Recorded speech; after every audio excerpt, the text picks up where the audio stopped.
At the beginning of World War II, Germany was poised to crush Great Britain. Outgunned and outmanned, the British faced certain defeat. Like David facing Goliath, the British used stealth and cunning to match the Axis powers. Between 1940 and 1945, a small but elite organization worked from these offices at 54 Broadway in London. The organization was MI6, or Military Intelligence Section 6, the Foreign Office to the Crown. In the first few months of the war, MI6 was virtually all that stood between Great Britain and total annihilation. All was going to be lost, or the British were going to have to cut a deal. Picture the situation in June of 1940. Russia was still an ally of Germany, so resources could flow through and from Russia into Germany. France was out of the war. Spain was a fascist country. Hitler had helped Franco win the Civil War. Without the United States, they're in a very dire situation. Dire, you just cannot win. MI6 was joined by a web of secret agencies with names like Special Operations Executive, JEDBRA, and British Security Coordination. They would sabotage and intimidate their enemies, then manipulate their allies, all as part of a secret war for survival. Even the President of the United States was fooled by the spy tactics of the British Secret Service. For an organization Britain depended on for its very survival in war, MI6 had come a long way since the English identified a need for a formal intelligence gathering service in 1909.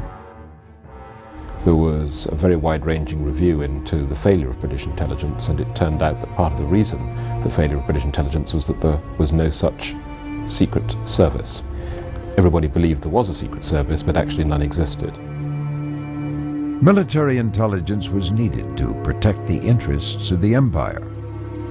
The Ministry of Information was charged with the task of creating such a secret service. Mansfield Smith Cumming was the first head of MI6. His colorful personality provided the agency with traditions that exist to this day. In honor of Cumming, the head of the British Secret Service has been known as C and not M, as in the James Bond novels. And Cumming wrote with green ink, and ever since then, the only person in Whitehall allowed to write in green ink is the Chief of the Secret Service. Between 1909 and 1915, Mansfield Cumming built MI6 into a top-notch spy organization. During World War I, the agency gathered secret information about enemy movements in Europe. The Secret Intelligence Service's greatest success was an organization called White Lady, a group of people who monitored train movements. And very straightforwardly, if you can monitor and analyze the frequency and the passengers and the cargoes on train journeys, then you can certainly get a glimpse into an enemy order of battle, into their deployments, and into individual units. After World War I, MI6 gathered information discreetly by placing many of its agents in English passport offices throughout Europe. But this arrangement, perfect in peacetime, was disastrous when Hitler began his march west. When the Nazis rolled through Belgium, Holland, Denmark, Norway, the passport control offices in those places, of course, had to be evacuated. So that left the Secret Intelligence Service largely devoid of any kind of useful source from within the Reich. To make matters worse, MI6 kept such a low profile between wars that few in high office knew how effective and helpful the agency could be in a time of crisis. Had leaders like Neville Chamberlain known more about MI6 as World War II began, they might have known about Hitler's true intentions much earlier. Political ignorance about the Secret Intelligence Service is hard to exaggerate. In 1940, the Prime Minister actually employed the Lord Privy Seal to undertake a study of MI5 and SIS in order to be able to understand how large these organizations were, what their role and functions were. To fight a major world war, the British Secret Service would need to be improved and expanded. That job fell to Stuart Mingus. In November 1939, Stuart Mingus took over an organization that was essentially bankrupt of talent, was essentially bankrupt of assets, and very shortly was going to be bankrupt of establishments that it could operate from on the continent. Mingus was a quiet, taciturn man whose aristocratic pleasures provided both contacts and cover for his highly secretive life. Stuart Mingus was regarded by his subordinates as aloof and diffident, certainly somebody to be feared. But amongst his contemporaries and his club friends, very few of whom were fully aware of his role as Chief of the Secret Intelligence Service. He was simply regarded as another gentleman who lived a gentleman's life, hunting at the weekends and living with his succession of wives and mistresses. Mingus inherited an organization unprepared for the rigors of war. Those who knew about the secret agency considered it ineffective at best, incompetent at worst. But MI6 had a secret weapon that showed great promise, a weapon that could prove as devastating and as powerful as all the guns in Europe. During World War I, MI6 had purchased an old Bletchley Park mansion 70 kilometers outside of London. By the late 1930s, Bletchley Park housed a sharp team of brilliant scholars, linguists, and mathematicians working in absolute secrecy to break Germany's top-secret military and political communications codes. But code-breaking alone would not be enough to win the war. When Winston Churchill became Prime Minister in May of 1940, Britain's secret war took an even higher priority.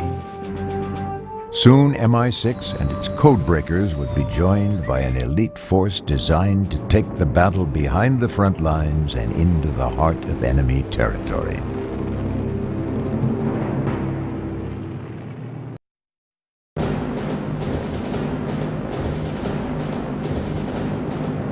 For Britain, June 1940 was perhaps the darkest time of the war. As the Luftwaffe unleashed a torrent of bombs on British civilians, Hitler was planning for an imminent army invasion. Bombs blighted the London landscape as the country struggled for its very survival. Winston Churchill was the man the nation turned to during the crisis.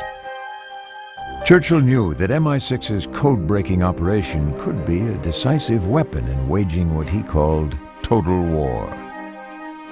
I think that what Churchill meant by total war was not just sticking to a static front. This was a war that would be conducted on many fronts, not the least of which would be the civilian front. So it was taking the war beyond the front line and into the rear echelons, into the communications lines, into the local population. That was virtually unheard of during the First World War. Churchill understood that war against a superior adversary required more than just information gathering and decryption. A secret army was needed, one that not only recruited the best British strategists, spies, and saboteurs, but foreign nationals as well. Britain was about to create the most secret organization the world had ever seen, the Special Operations Executive, or SOE. You may blow up the odd factory, you may derail the odd train, but unless you can plug in to the indigenous resistance, unless you can find men and women who are going to actually want to do something about the state of their own country, form networks of agents, networks of saboteurs, that is the essential thing. In July 1940, the SOE recruited refugees coming into London from occupied European countries. First, they were interviewed. Then they were given a warning about the dangers they would face. He would say, look, you volunteer to go back, but you realize if you're doing that, you're putting your life on the line. I'm putting your life on the line. You sure you want to go on with it? At which point, most of them said, of course they wanted to go on with it. Once selected, SOE recruits went through extensive, exhaustive training to wage secret war and inflict maximum damage on the enemy.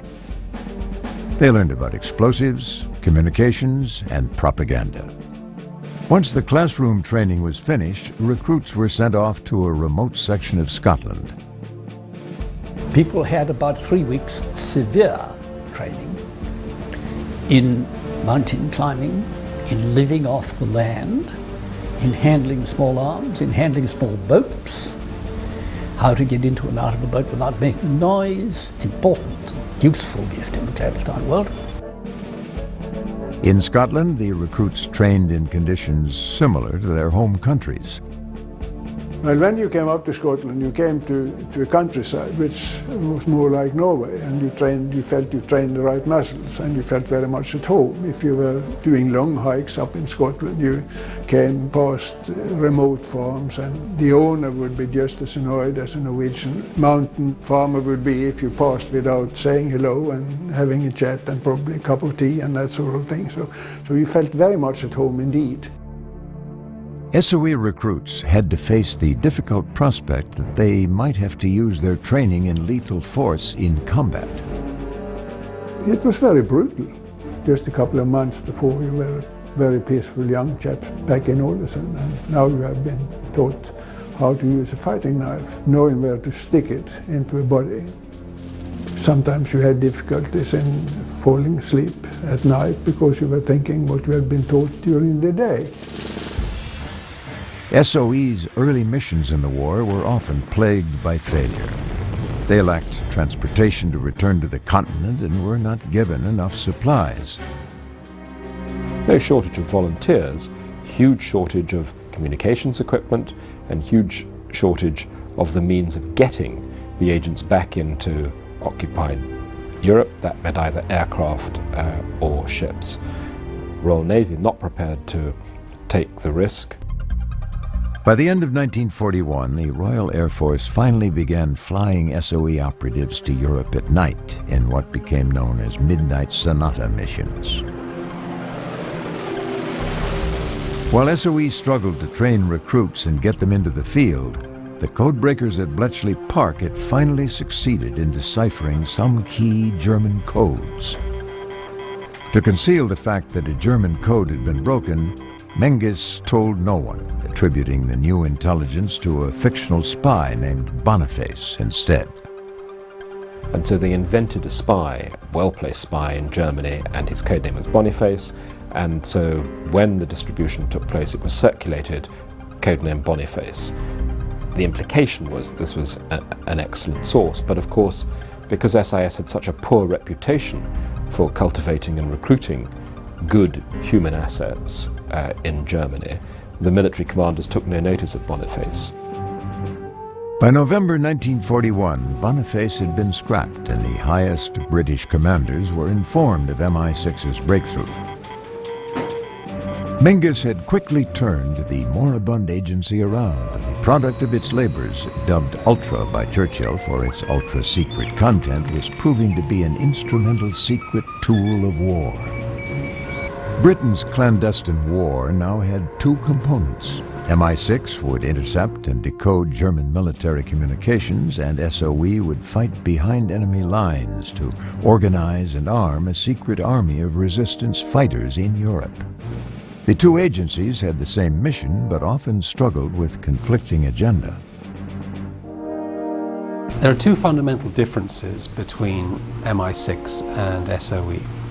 MI6's primary aim was to obtain intelligence from whatever sources it could, but certainly part of this was sending agents into enemy territory to obtain whatever secrets they could locate. On the other hand, SOE was to provide explosives, weapons, to attack communications, to blow up trains, even if needs be to assassinate people.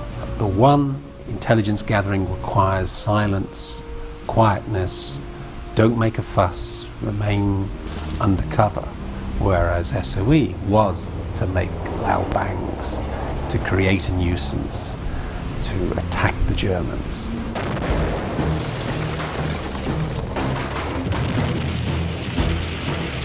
As MI6 was struggling to rebuild its reputation and SOE was training its operatives, the British were fighting yet another secret war.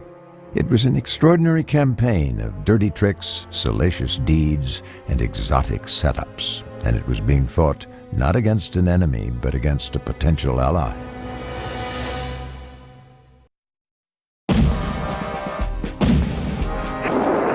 While MI6 and SOE were combating the Germans, another secret British organization, the British Security Coordination, or BSC, was fighting a different enemy, the enemy of American indifference.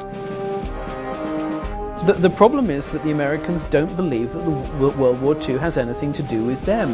A lot of Americans are sympathetic towards the British, but they just don't see World War II as being their war. There's a tremendous feeling of complacency, a feeling that Britain will make it through, that the Americans really don't need to do anything. The Americans, determined to never again be pulled into the horrors of another world war, passed strict neutrality laws in the late 1930s. These laws forbade intervention in foreign conflicts and thus presented serious problems for Great Britain. It was very apparent to the British that they simply did not have the power to beat the Germans. Only if the United States could be involved in the war could Britain have a chance of winning a protracted war with the Germans. Something had to be done to influence American public opinion. Britain waged a bloodless war against American apathy and used secret means to do it. People imagine that the best secret weapons are weapons that are used in secret. But there is a weapon that is used in public that can be even more devastating, and that weapon is propaganda. Propaganda is planned in secret, but is used in public. And propaganda changes the way that people think, changes the way that history unfolds.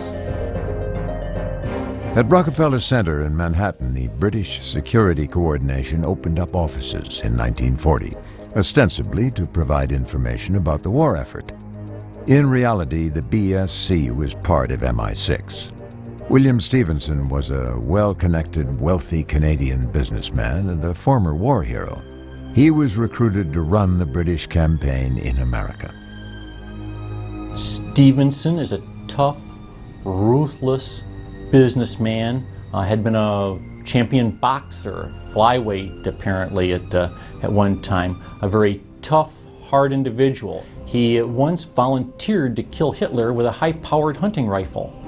So this is a tough, focused individual who wants to succeed and will do whatever it takes to win. William Stevenson waged an all-out war on American isolationists, recruiting agents willing to use any means necessary, including sex, blackmail, forgery, deceit, and, if necessary, murder. In order to be an agent for Stevenson, you had to be intelligent, ruthless. You know, one of the recruiting things was, I cannot tell you what sort of work you might be involved in, but if you join us, you mustn't be afraid of forgery, and you mustn't be afraid of murder. Meeting at popular watering holes like the Stork Club in Manhattan, Stevenson, the businessman and socialite, used his extensive network of political, social, and business contacts to create an organization unparalleled in its effectiveness. Some U.S. businessmen saw the war as a financial and political opportunity and helped Stevenson in his efforts to convince Americans to give aid to the British. The Rockefellers gave BSC a floor, 2 floors of space, basically rent-free, and also supplied free space for a whole myriad of other fronts that BSC was running. The privileged access didn't stop with America's pro-war financial elite. Stevenson had friends in even higher places. The White House was very cooperative. Without White House cooperation, there is no way that Stevenson's organization could have operated in the United States. It was operating beyond the law, sometimes in direct contradiction to U.S. law. So without the backing of the White House, J. Edgar Hoover at the FBI would simply have not allowed an organization like this to operate in the United States. Just how far did the BSC go? In 1998, declassified files showed how nasty things could get if you were on Stevenson's hit list. The files tell the story of what the BSC did to Arthur Vandenberg. Vandenberg was a senator from Michigan and a prominent isolationist. He was also on the Appropriations Committee, a key position in 1941. In that year, Congress was about to vote on Lend-Lease, the controversial program to circumvent U.S. neutrality laws and provide arms and ammunition to Britain. The proposed Lend-Lease legislation was critical to Britain, and the BSC pulled out all the stops to influence Vandenberg's vote. British intelligence took advantage of Senator Arthur Vandenberg's weakness for exotic women by sending over Cynthia, one of their most famous women spies, whose specialty was jumping in bed with men, changing their minds, stealing their codes, whatever else had to be done. After Cynthia had finished with him, Vandenberg's position on European affairs had changed dramatically. She shows up and changes Vandenberg's mind, or at least neutralizes him, on Lend-Lease in early 1941. Whether Vandenberg's vote was changed because of Cynthia and the BSC will never be known. Vandenberg was a very prominent isolationist. Sometime in the 1940s, he just suddenly turned around one day and became a prominent internationalist. No one ever asked who was beside him the morning he turned around. The BSC's attempt to influence American politics didn't stop in the U.S. Senate. In 1941, the BSC targeted the most powerful political figure in America, the President of the United States. One of the greatest of MI6's achievements before the United States comes into the war on the 7th of December 1941 was, alas, to deceive the Americans, and in particular to deceive President Franklin Delano Roosevelt. Sir William Stevenson, Little Bill Stevenson as he was called, forged or had forged a whole series of documents which suggested that the Nazis had designs on Latin America. The forgery department of MI6 created a map of Latin America and passed it to President Roosevelt. This map is leaked to the head of the organization that became the OSS, William Donovan, and passed to the president. With the map in hand, Roosevelt made an astounding speech on the radio. I have in my possession a secret map made in Germany by Hitler's government, by the planners of the New World Order. He goes on to explain that this map shows Nazi plans for the conquest of Latin America.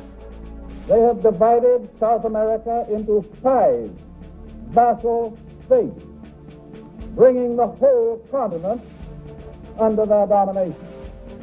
If America was stunned, the Nazis were baffled. But in the end, no one was more surprised and angered than Roosevelt himself. What we have recently discovered is that Roosevelt discovered in February 1942 that he had been fooled. And his immediate reaction was to demand that Little Bill Stevenson be sent home. But then, his advisors had second thoughts. Hold on a moment. We are now at war with Germany. It would be pretty embarrassing, wouldn't it, to admit that that great anti-German speech that you made on the 27th of October 1941 was based on a British forgery. Not all of the British propaganda documents were forgeries. In February 1941, PM, the liberal evening newspaper in New York, ran a photo story that documented startling German atrocities. They were provided courtesy of the BSC.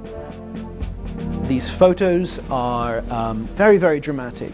One photo shows young men being marched through the streets, presumably off to be shot. There are shots of people being tied to stakes, about to be executed. There are shots of people apparently with Hasidic beards digging their own graves. Very disturbing photographs. How did these photographs come to find their way into the American press? They came indirectly through British intelligence.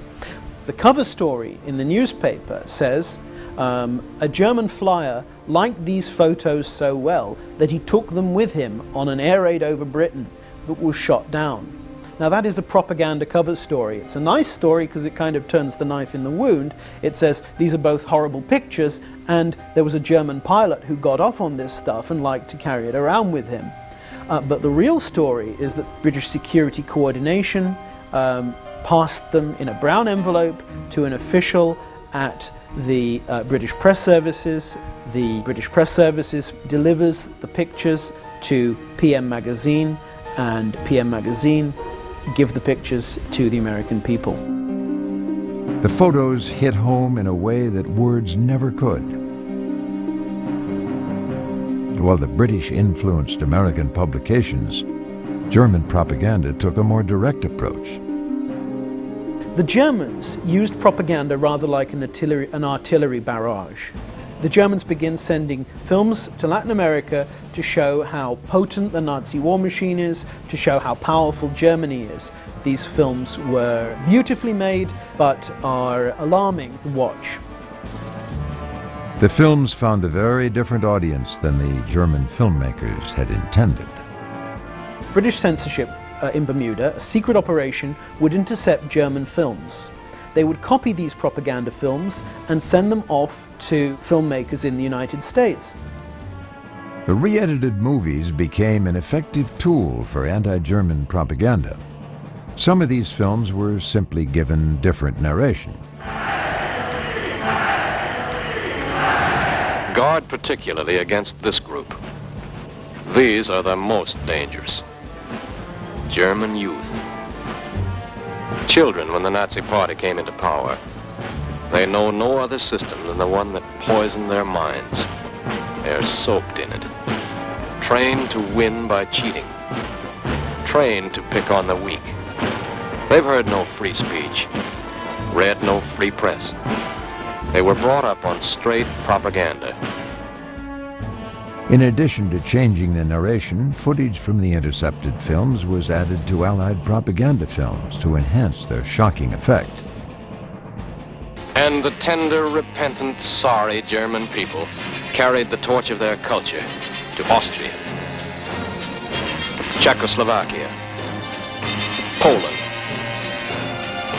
France, England, Norway, Holland, Denmark, Belgium, Luxembourg, Russia, Yugoslavia, Greece,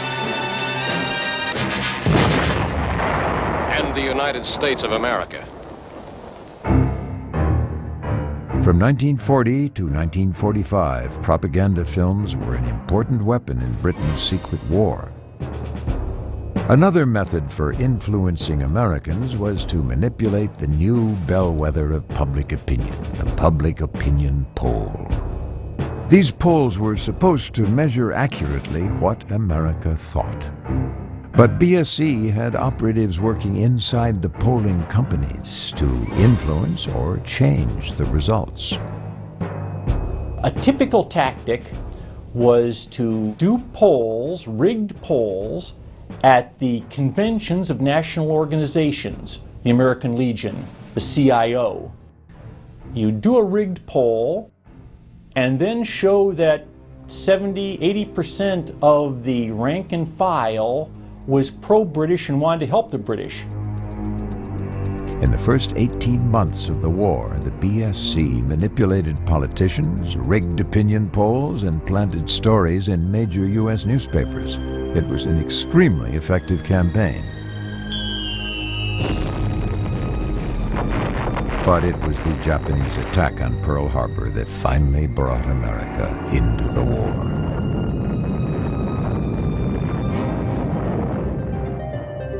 Now the BSC's challenge was to ensure that Europe, not Japan, was America's top priority and that her resolve didn't weaken in the difficult days ahead.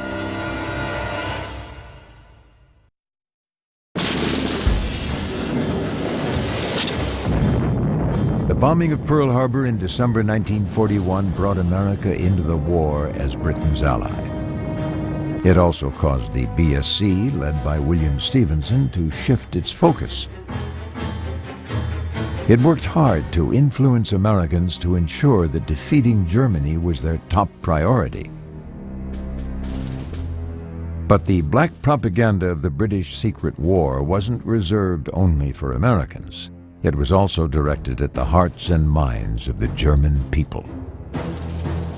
What the British would do was find out the names of Germans who had been killed in fighting and the addresses, and then write to them saying, "Dear Frau so-and-so, I am a friend of your husband or your son. He is not dead, but rather he has deserted and is now living free in Canada. He wants you to know that Hitler is going to lose the war, and because of this, he's sending you a food hamper." And a food hamper would arrive at the home, allegedly from sons who had not been killed in combat. Some of the dirty tricks held the possibility of rather humorous consequences. British intelligence was reading the mail that was sent from Germany to Latin America. They had a secret way of opening envelopes. And one of the things that a British censor allegedly did during the war was this. He realized that there was a German official in Latin America who was corresponding with two women in Berlin. One was his wife, one was his mistress. As a prank, he returned the mistress's letter into the wife's envelope and the wife's letter to the mistress's envelope. We don't know what happened thereafter. While the BSC fought a war of words in America and Germany, in Britain, Special Operations Executive, or SOE, had been training and preparing for missions into the heart of enemy territory. In the first year of its existence, SOE grew into an elite fighting force of well-trained experts. By 1942, it was ready to launch one of the most daring missions of the war. The target was a power plant in Vemork, Norway. Early in the war, Allied leaders had learned of the Germans' production of so-called heavy water, a key component for the production of an atomic bomb. Many of the scientists who fled Germany years before believed their countrymen were closer than any other nation to building an atomic bomb. Churchill and Roosevelt met in America and discussed the problem and decided that we have to do something with it. We have to stop the Germans producing it. And the only way of doing it was sabotage. They decided that you can't bomb it because you will get so many civilian casualties, because this is a very, very narrow valley. The first mission, Operation Freshman, was launched on October 18, 1942. Two gliders containing 40 well-armed and trained paratroopers were towed behind two bombers across the English Channel. Of the 4 aircraft, only one returned. One of the tugs got back, but the other tug and both gliders crashed, killing most of the people on board. Those who weren't killed in the crash were massacred shortly thereafter by the Gestapo. Giving up was not an option. A new plan was designed, this one using SOE officers from Norway. Joachim Ronberg was a young Norwegian considered by his British superiors to be bright, resourceful, and brave. Ronberg was brought to London and asked to lead a team back to Norway for a second attempt to destroy the plant. Ronberg learned not only why the mission was top secret, but also of the danger he and his team would face. Well, when I came down to London, I was told that the Germans knew the target and they were building up the defenses there. The first attempt had relied upon force to achieve the objective. This time, the Vemork plant would be taken with stealth. To attack the heavily fortified plant, Ronberg chose a small team of 6 Norwegian operatives. First, they would have to find a way into the plant. The building sat on top of a hill. A bridge across a deep gorge offered the only access. German and Norwegian guards were almost always on duty, though there were fewer guards at night. The team waited until dark, when most of the Germans were asleep. They descended the gorge and climbed up the ice-covered wall on the other side. Once inside the building, half the team covered the sleeping Germans while Ronberg snuck further into the facility. We saw through a window that there was one Norwegian guard in the room, and we took him by surprise. And he was standing with hands in the air. With the guards inside the plant subdued, Ronberg proceeded to set his plastic explosives. As he and his men worked, they received an unusual request. When we were doing this Norwegian guardman or workman suddenly broke in and said that he couldn't do anything preventing us blowing up the factory, but could he have his glasses, because it was so difficult to get glasses in over these days. And you would think in such a situation that you would answer, damn your glasses, but instead you dropped what you were doing, you were looking around the room and you found the box for the glasses and gave them to him, and he said, thank you very much. Ronberg and his men made their way out of the plant as the explosion ripped through the darkness. The guards' compound was far enough away that they didn't hear the explosion at first, and the men were able to get back across the gorge. The next morning, the Germans launched a manhunt. Ronberg and his men escaped from Vemork, but the most difficult part of their journey lay ahead. Since no planes could land and pick them up, Ronberg and his team had to ski for 18 days to the safety of neutral Sweden. We saw quite a lot of people on the way, but we suspected people seeing soldiers in Norway in uniform and with weapons on their rucksacks to be Germans and not Norwegians. And that was true enough. We met people and they certainly believed us to be Germans. When we got to this hospital, we were asked to take off all our clothes and put them in a bunch. And so we were invited into a shower, and there you had 2 very nice Swedish nurses with a bucket of soap and a brush, and started brushing from there and downwards. And it was quite a reception, I must say. This act of sabotage by Ronberg and his team, orchestrated by British intelligence, denied the Third Reich a key ingredient for its atomic program. Had Germany been the first nation to develop the atom bomb, the war most certainly would have ended differently. By 1943, SOE had evolved into the elite fighting force its founders had envisioned. SOE operatives had successfully parachuted into France and other occupied countries, set up supply drops, and recruited resistance fighters. They'd become adept at blowing up bridges, stopping trains, disrupting supply lines, and destroying communications equipment. But for all the success of Britain's secret war, the most important goal still remained: retaking the European continent. From the beginning of the war, Britain had been planning for the day of the invasion, and secret organizations were a big part of that plan. SOE, BSC, and MI6 would all play important roles. Another organization was created specifically for D-Day. It was called the Jedbras. The Jedbras was the code name for a secret organization of trained commandos. They began training almost 2 years before D-Day. SOE got the word out that volunteers were needed. Potential recruits weren't told what the assignment would be, only that it was top secret and highly dangerous. I've been in 3 years. I hadn't seen a German other than a prisoner of war. I hadn't heard a shot fired in anger. One day on the squadron notice board appeared a notice to the effect that volunteers were sought who were prepared to undergo parachute training and the like. Well, this sounded a bit exciting. You didn't need to be Einstein anyway to work out this was going to be a job somewhere in Europe. The job was one of the most extraordinary of the war. Secret teams of 3 men, one from France, one from England, and one from America, would be dropped behind enemy lines to pour fuel on the burning embers of discontent. It was thought each would take with them arms for perhaps about 200 men. And they would form a nucleus which would liaise with the advancing armies, would take care of specific targets and would provide intelligence.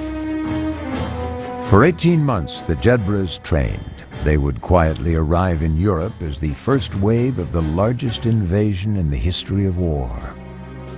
They had extensive training in munitions, hand-to-hand combat, communications, and search and destroy missions. By May 1944, they were ready for D-Day.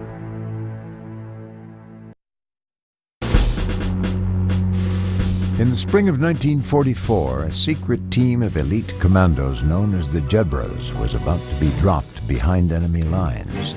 They would be the first wave of soldiers in the D-Day invasion. We were the first real paramilitary force, the first of the special forces. The Americans have since modeled their green berets on us. We were the pioneers of special forces. It was one of the most dangerous jobs of the war.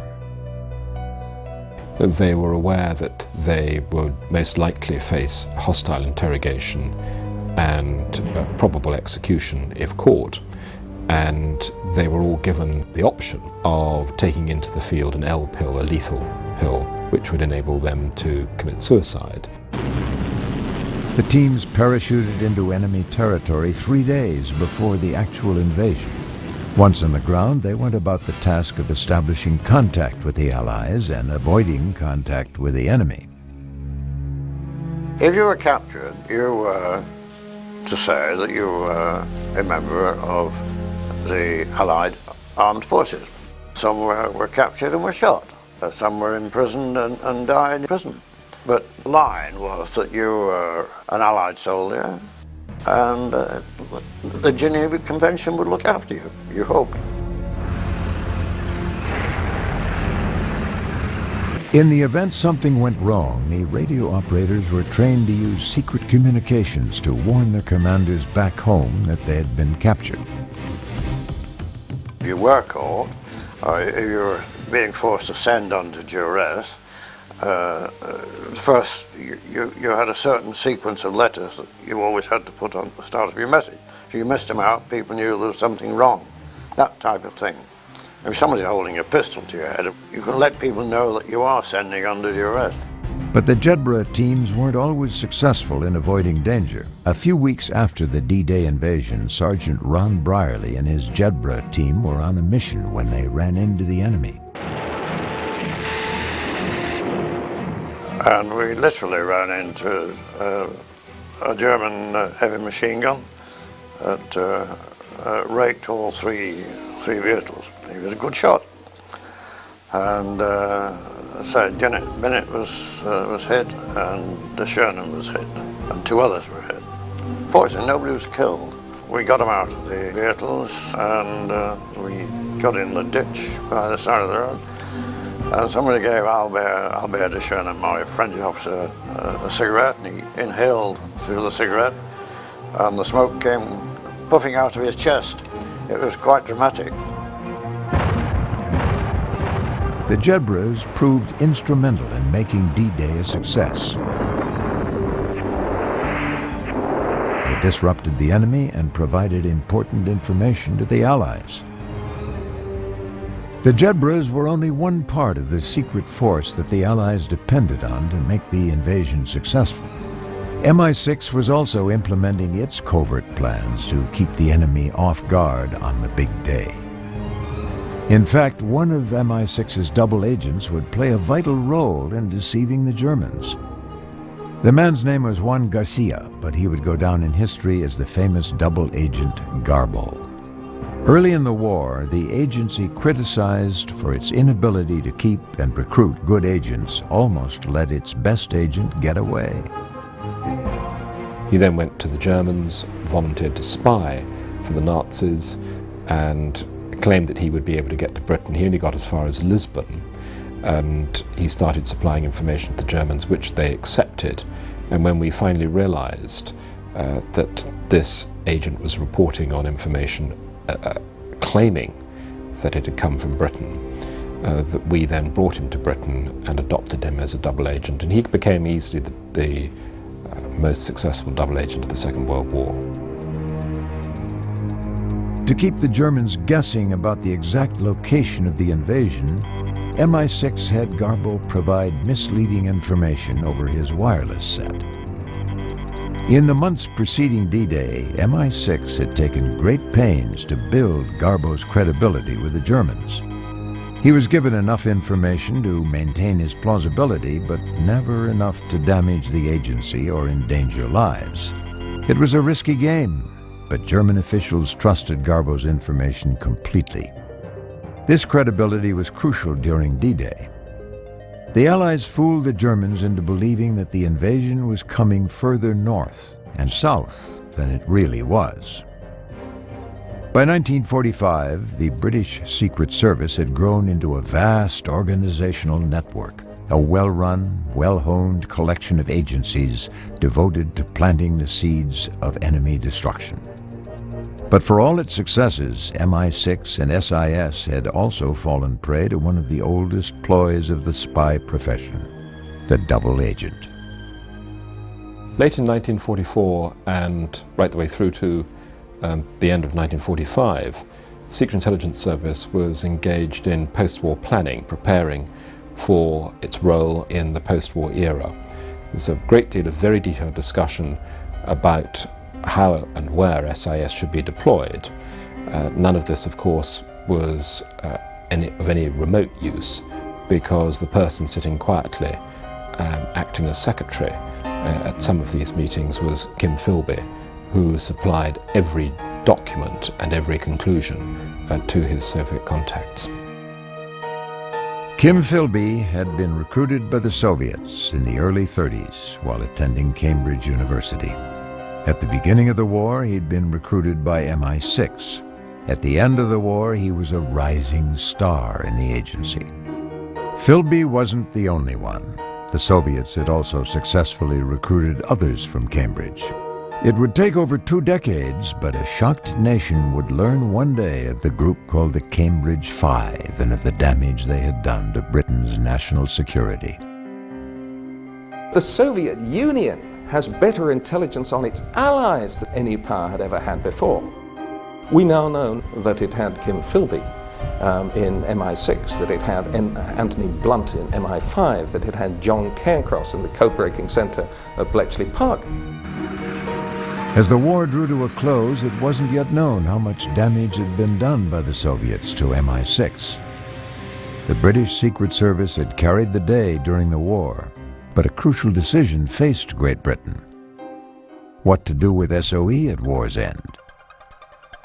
The main issue in MI6 at the end of the war is whether SOE, its great wartime rival, SOE being concerned with sabotage and subversive warfare, MI6 being concerned with intelligence collection, whether these are going to continue into the Cold War as rival organizations. And the big decision made at the end of the war is that SOE is rolled up and its subversive warfare capacity is absorbed into MI6. With the end of the SOE came the end of one of the greatest and most impressive covert organizations in the history of warfare. And for those who fought Britain's secret war, the lessons are just as important today as they were on the battlefields and behind enemy lines in the 1940s. Freedom and peace is not obvious. You have to fight for it. You have to fight for it every day, more or less. The British have always been good at gathering intelligence and keeping their secrets. British secret services like MI6 and SOE used extreme measures to triumph over fascism and secure the country's survival. The truth is slowly emerging about British intelligence operations during World War II. However, the exact extent of this intelligence gathering, its methodology, and its results will to a certain degree always remain one of the best-kept secrets of war.